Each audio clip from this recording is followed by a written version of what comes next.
Yeah, magandang umaga po sa lahat ng mga kababayan natin. Higap natin na papasok na sa kanya-kanyang mga trabaho. No? Araw po ngayon ng Miyerkules at ika-8 na po ng Enero taong 2025. Ito po tayo ngayon sa may EDSA southbound at patungo tayo dyan sa may Fernando Station ng LRT1 na dating Roosevelt Station. Ito po ay request ni Sir Jaios Teo Delicano, no, na pag nag-update ulit daw tayo sa may Unified Common Station at West Avenue, daanan po natin dito sa may Roosevelt Station o dating PJ Station, LRT1. Sa ngayon, ito yung pinakaunang stasyon ng LRT1 at ang dulo ay dun sa may Sukat Dr. Santos Station. Pero pag naging operational na yung Unified Grand Central Common Station, pangalawa na lang to. So wag na po natin patagalin to mga kasikap. Tara, let's go! Shoutout po ulit kay Sir Jaios Teo Delicano. Siya po yung nag-request na ito na daanan natin dito. Ito yung footbridge dito na tawiran. Dito sa kaliwa yung palengke. Tapos ito naman yung FPJ Station. Tapos P2P bus sa kaliwa, inner lane. Roosevelt pa rin siya, hindi siya nabago. Ito yung mga kalapit niya. Save more sa kaliwa. Tapos ito naman sa kanan yung Walter dito sa may Muñoz. So ito na po yung FPJ Station, former Roosevelt Station. So shout out kay Sir Jaios Teo Delicano. Katabi niya lang din dito yung malaking kapilya po ng Iglesia ni Cristo. So dyan nakatala si Argus at ang maliit na Iglesia ni Cristo, DNK.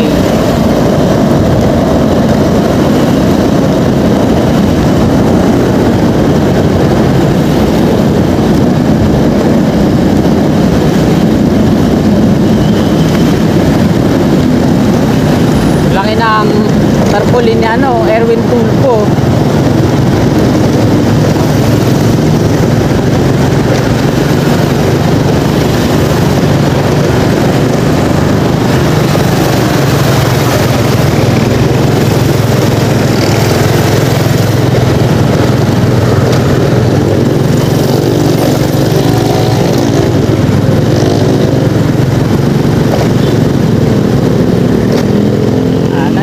Sa harapan ng SM Annex.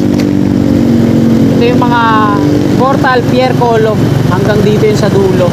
Silipin din natin yung ginagawa nila dito. Hanggang dito po yung bus station na ginagawa ng SM. Ito yung hindi pa nagagamit yung bus lane dito sa kaliwa natin kasi may construction dyan. So hanggang dito, ayan, meron na steel frame para sa roof. Ito yung stasyon dito sa SM North EDSA. Tapos yung hagdan. Tapos ito naman yung elevator, escalator, sorry. Tapos may escalator din dun sa unahan. Tapos hagdan naman dyan. Ayan, save more na po yan dyan. Ito yung isang escalator. Ang ganda, no? Unified Grand Central Common Station. Tapos West Avenue dun sa Di tayo makapag-update dun, no? So dito tayo sa inner lane, di tayo makaliko. North EDSA Station naman ang MRT7 sa kabila. Dito sa ilalim, ito yung ginagawa nila. Ito yung magkakabukod na tatlo.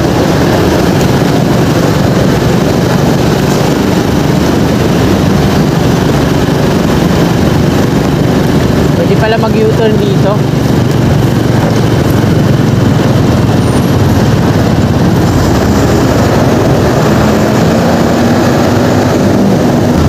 Traffic sa MRT3, ang daming nakapila, walang galawan. Ganito talaga pag rush hour kasi mas priority nila ang sumakay sa MRT kumpara sa P2P kasi yung P2P palahinto.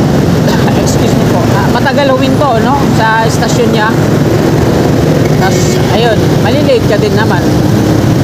Maganda yung nila, yung daanan nila, walang traffic pero natatagalan naman sa mga ganyan, no? Kahit nakahinto pa rin yung P2P, ayaw pa umandar kahit naka-go na yung light kasi may green light sila sinusunod 10 seconds ata 1 pa rin sila eh. Kung hindi pa sumisenyas yung mga ano yan, Coast Guard. Soler sa kaliwa, sa northbound.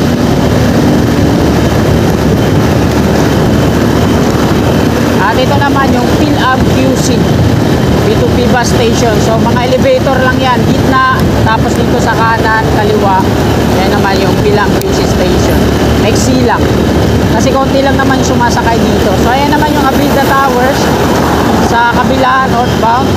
At yung Metro Manila Subway, no? Ito yung Quezon Avenue Station, contract package 102 kasama ng East Avenue Station. So antabayanan nyo yan, papaliparan natin ng drone yan. Pero hindi pa ngayon, syempre may trabaho pa tayo. Kailangan pag nagpalipad ng drone, may oras ka talaga dyan. Kasi alam nyo na, ito, daming tarpaulin na ano dito ah. Mga tulpo. Ito naman yung Quezon Avenue MRT 3 station. Tapos dito sa baba, aray. Dito sa baba, ito naman yung P2P bus station, Quezon Avenue. Ayan o. Tinanggal na yung mga barrier dito. At wala siyang elevator kumpara dun sa PhilAm. Mga yayamanin siguro mga sumasakay dun sa PhilAm. Kaya may elevator kumpara dyan. Sa Quezon Avenue, marami sumasakay dyan.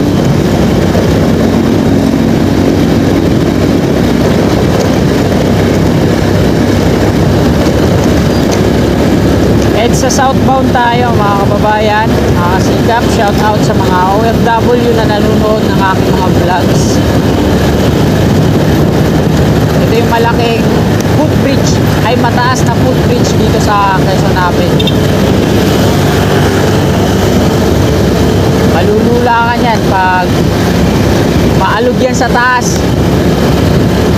Parang yung bridge patungong ano ba, Biliran. Ito naman yung Kamuning Station ng P2P bus. So operational na po yan. At yung tawiran dyan, may pedestrian. Ito naman yung MRT 3. So dito kayo dadaan, magsasakay kayo ng P2P bus kasi wala pang formal na tawiran doon. Delikado yung ginawa nilang pedestrian. Kasi EDSA to eh, harurot yung mga sasakyan lalo na pag di matraffic. Tapos gumawa lang sila ng pedestrian doon. Kaya sinarado ulit ng plastic barrier kasi delikado nga naman. Ito naman yung GMA Kamuning Flyover, kaka-renovate lang neto. Ayan, nandiyan pa nga yung mga scaffolding sa gilid-gilid oh, yung may railings. Ang ginawa nila dito ay retrofitting, no? I-retrofit nila yung mga columns, tapos yung mga girders. Tapos ito dito sa parte ng slab, ito yung mga bilog na to, i-retrofit din nila yan eh. Pinalitan yung mga rebars, tapos pinatibay. Kasi nagkaroon to dati na ano, guho. Ayan, ganun din dito. Tapos ito buo yan, yung pavement. Ito naman yung Nepa Q-Mart. So footbridge yung tawiran patungo dito sa gitna. Ito yung Nepa Q-Mart. P2P bus station, so wala siyang elevator. Tapos may another footbridge pa dito, tawiran.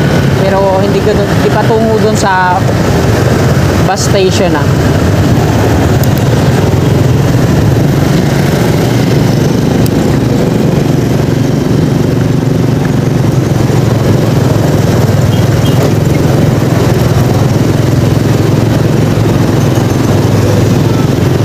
Ayan, malapit na tayo sa Farmers Cubao.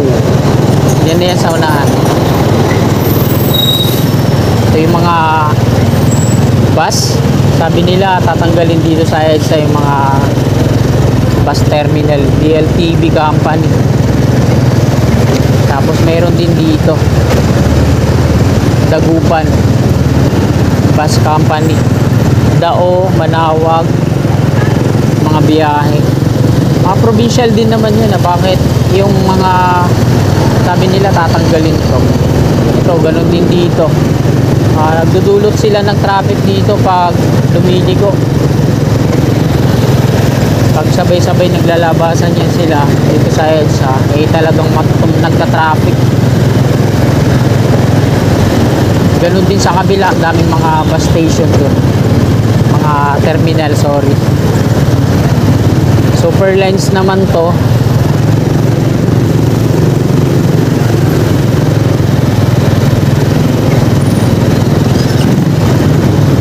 Ganun din dito, no? Meron din.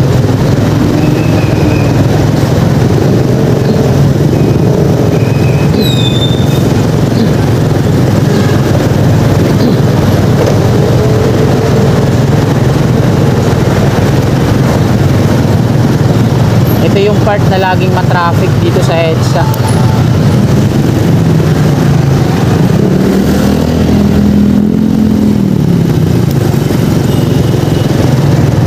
Yan, dahil dyan sa intersection, Simpakanan, Santa Mesa, sa Aurora Boulevard kaliwa, diretso patong MOA, Pasay.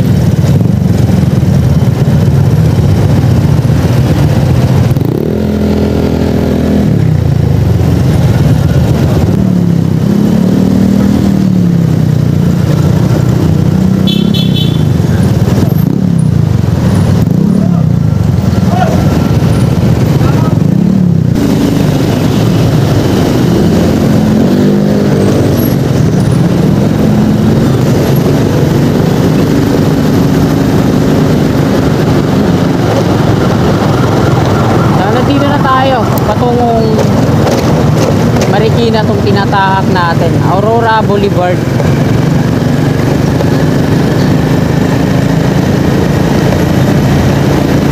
Ito naman yung stasyon ng LRT2. Ayan yung Araneta Cubao Station. So ayan mga kasikap, hanggang dito na lang po itong video na to. Marami pong salamat sa patuloy na suporta. God bless po sa ating lahat.